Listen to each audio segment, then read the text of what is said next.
मुफ्ती मुजीब रहमान जा बयान जी समात ला मुफ्ती मुजीब साहब जो यूट्यूब चैनल ज़रूर सब्सक्राइब कंदा। ता इंसाननि मां बहितरीन में बहितरीन उहो ई बंदो आहे जेको अल्लाह जी किताब खे पढ़े थो ऐं इन ई किताब खे इंसाननि खे सेखारे थो। छो त हीअ नॉर्मल ॻाल्हि न आहे। कोई बंदो तव्हांखे डॉक्टरी सेखारे, कोई बंदो तव्हांखे इंजीनियरिंग सेखारे, उनजो तालुक़ु दुनिया ताईं रहंदो, उनजो तालुक़ु दुनिया ताईं रहंदो। पर जेको बंदो तव्हांखे अल्लाह जी किताब सेखारे, इहो सर मामिलो तमामु वॾो अज़ीम मामिलो आहे। इन जी बरकत ॿिए मक़ामात ते अहादीस में आयूं त क़यामत ॾींहुं हिकु बंदे खे हुकुम कयो वेंदो अल्लाह जी तरफ़ां त क़ुर जो केतिरो हिसो तोखे यादि आहे। त पोइ कंहिं बंदे खे दुनिया जे अंदरि हिकु सीपारो यादि हूंदो, कंहिंखे 2 सीपारा, कंहिंखे मुकमल क़ुर बि जेको यादि हूंदो। त पोइ अल्लाह ताला हुकुम कंदो त पहिरीं आयत खां पढ़णु शुरू कर, पहिरीं आयत खां पढ़णु शुरू कर, ऐं जॾहिं तुंहिंजी आख़िरी आयत पहुचे जन्नत में, उहो तुंहिंजो मक़ाम आहे। सही ॻाल्हि सम्झ में आई? क़ुर हकीम में केतिरियूं आयतूं आहिनि, बेशुमार आयतूं आहिनि। इन आयतुनि खे पढ़ंदो वञु, पोइ जन्नत जे मंज़िल ते चढ़ंदो वञु। त जन्नत जेकी आहे उनजो दर्जा जेको आहे मुख़्तलिफ़ आहिनि, बिल्कुलु मुख़्तलिफ़ आहिनि। दुनिया में ॾिसो न, रूल ॾिसो दुनिया जे अंदरि, त दुनिया में हिकु हाई क्वालिटी जा इंसान हूंदा आहिनि जंहिंजी राइश ई मुख़्तलिफ़ हूंदी आहे, जंहिंजी राइश ई मुख़्तलिफ़। मसलन तौरु मां मिसाल ॾियां, जन्नत जे मिसाल में दुनिया जो मिसाल त मां सम्झां त कुझु बि न आहे।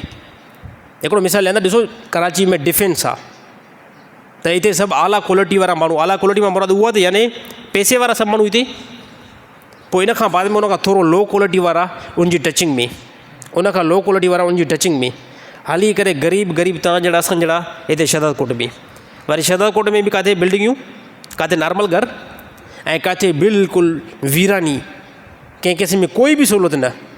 त हे सभु इंसाननि जे राइश जूं क्वालिटियूं आहिनि। त जन्नत में बि सर ईअं तबिका आहिनि। आला तबिको अल्लाह ताला पैगम्बरनि खे ॾींदो, उनखां पोइ अल्लाह ताला ॿिए नंबर ते तबिको जेको आहे उहो पैगम्बरनि जे हवारियुनि खे, साथियुनि खे, साहिबनि खे ॾींदो। पोइ ईअं तबिका हलंदा रहंदा, इहे मंसिलियूं हलंदियूं रहंदियूं। त हिन हदीस में जेको आयो त जेतिरो बंदो क़ुर खे यादि कंदो, जेतिरो क़ुर खे पढ़ंदो, त उहो बंदो एतिरो जन्नत जे आला मक़ाम ते पहुची वेंदो। त सर यादि करणु खपे न खपे? सॼो क़ुर यादि थियणु खपे। पोइ त अगरि सॼो यादि नथो थिए, कम से कम बंदो हिकिड़ो सीपारो यादि करे। हा साईं, हिकिड़ो सीपारो। ऐं जंहिं दिलि जे अंदरि क़ुर हकीम जी हिकिड़ी बि आयत न आहे, उहा दिलि वीरान आहे, उहा दिलि वीरान आहे। ऐं जेकी दिलि वीरान हूंदी आहे त इंसानु छा थींदो, उते परेशान थींदो आहे। हिकिड़ो घरु वीरान हुजे ऐं कंहिं क़िस्म जे इंसान जी राइश बि न हुजे, त बंदो राति जो उते सुम्हंदो, अगरि सुम्हंदो त कहिड़े आलम में सुम्हंदो, कहिड़ी कैफ़ियत में सुम्हंदो, त परेशान थींदो यकीन तौर ते। त बग़ैर क़ुर जी हिकिड़ी आयत बि जेकॾहिं सीने जे अंदरि न आहे, त उहा दिलि जेकी आहे उहा वीरान आहे, उहा दिलि वीरान आहे। ऐं वीरान दिलि जे अंदरि ख़ैर जेको आहे न ईंदो आहे। अहिड़ी तरह ॿिए मक़ामात ते नबी सल्लल्लाहु अलैहि वसल्लम फरमायो, ए इंसानो, पंहिंजे घरनि खे क़ब्रिस्तान न बनायो, पंहिंजे घरनि खे क़ब्रिस्तान न बनायो। त क़ब्रिस्तान बनाइण मां साहबा पुछो, यार रसूल मतिलबु छा आहे? क़ब्रिस्तान घरनि खे अल्लाह जे नबी फरमायो, जंहिं घर जे अंदरि क़ुर जी तिलावत न कई वेंदी, उहे घर क़ब्रिस्तान आहिनि। अॼु मुस्लमाननि जा अक्सर 90% 80% मुस्लमान जा घर क़ब्रिस्तान आहिनि। 80% या 90% मुस्लमान जा घर क़ब्रिस्तान बणिजी चुका आहिनि। ऐं पोइ उन घर जे अंदरि तव्हांजो झेड़ो न थिए, लड़ाई न थिए, ऐं सुकून हुजे, सुकून सर न ईंदो। नबी जी हदीस जे मुताबिक़ अल्लाह जे नबी फरमायो, घरनि खे क़ब्रिस्तान न बनायो।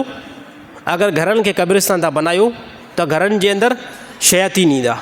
ऐं पोइ नबी सल्लल्लाहु अलैहि वसल्लम इन ई हदीस जे अंदरि अल्लाह जे नबी फरमायो, शयातीन खे भॼाइण जो हिकिड़ो तरीक़ो आहे। अल्लाह जे नबी फरमायो, सूरत बक़रा, सूरत बक़रा। घर जे अंदरि कंहिं बि बंदे जे घर जे अंदरि शयातीन जिन्नात जो को असरु आहे, नबी जी हदीस जे मुताबिक़ सूरत बक़रा पढ़णु शुरू कयो, सूरत बक़रा पढ़णु शुरू कयो, इंशाअल्लाह उहो शयातीन वारो असरु ख़तमु थी वेंदो ऐं घरनि जे अंदरि सुकून अचणु शुरू थी वेंदो। त हे हर हिकु क़दम ते नबी सल्लल्लाहु अलैहि वसल्लम रहनुमाई फरमाई आहे।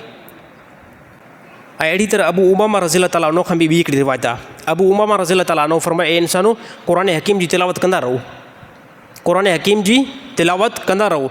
इन जे करे त क़ुरान हकीम क़यामत जे ॾींहुं बंदनि जी सिफ़ारिश कंदो। ऐं जंहिं जॻह ते क़ुरान हकीम सिफ़ारिश कराए ॿुधायव त उन जॻह ते बाज़ औक़ात पैगम्बर बि सिफ़ारिश न कराए सघंदा। त रूटीन बनायो क़ुरान हकीम खे पढ़ण जी। ऐं जंहिं ॾींहुं जे अंदरि अगरि तव्हां क़ुरान जी हिकिड़ी बि आयत न आहे पढ़ी, मां सम्झां थो उन ॾींहुं तव्हांजो कोई बि ख़ैर जो कमु न थींदो। हिकिड़े ॾींहं जे अंदरि हिकिड़ी बि क़ुरान जी अगरि कंहिं बंदे खे आयत जेको नसीब न थी त इन बंदे खां वधीक केरु यार महरूम थींदो। सफ़ा जेकॾहिं अगरि नथा पढ़ी सघो त फजर नमाज़ खां बाद में बंदो घटि में घटि सूरत यासीन पढ़ी छॾे। वधीक कोई बि हिसो क़ुरान जो नथा पढ़ी सघो त फजर नमाज़ खां बाद में सूरत यासीन, इन जी तमामु इंतिहाई वॾी फज़ीलत आहे। अल्लाह ताला तव्हांजा पूरे ॾींहं जा मामला आसान बणाए छॾींदो। तव्हां चवंदो पहिरें ॾींहं में रिज़ल्ट निकिरे, अॼु सूरत यासीन पढ़ियमि, अहिड़ो कमु त न थियो, ऐं पूरो 5 साल पोइ ते यकी न पढ़ंदो आहीं, उन जी नौसत बि त हलंदी न। ॻाल्हि सम्झ में लॻे थो न आई। हिकिड़ो बंदो पहिरें ॾींहं जो सूरत यासीन फजर खां बाद में पढ़े ऐं चए त शाम ताईं रिज़ल्ट न मिलियो, मामला सिधा न थिया, कमकार न थिया, त मौलवी साहिबु तूं मेंबर ते ॻाल्हि कई, त ॻाल्हि इहा आहे त जेकी पोइ ते असां 5-6 साल खां वठी करे जेकी तिलावत न कई आहे न, त सर उनजी नौसत बि जेको हलंदी ईंदी आहे, उनजो असर बि हलंदो ईंदो आहे। त क़ुरान हकीम अल्लाह जी किताब खे लाज़िम पकड़ियो ऐं अहिड़ी तरह उन जे मथां अमल करण जी कोशिशि कयो, उनजी तिलावत कंदा रहो।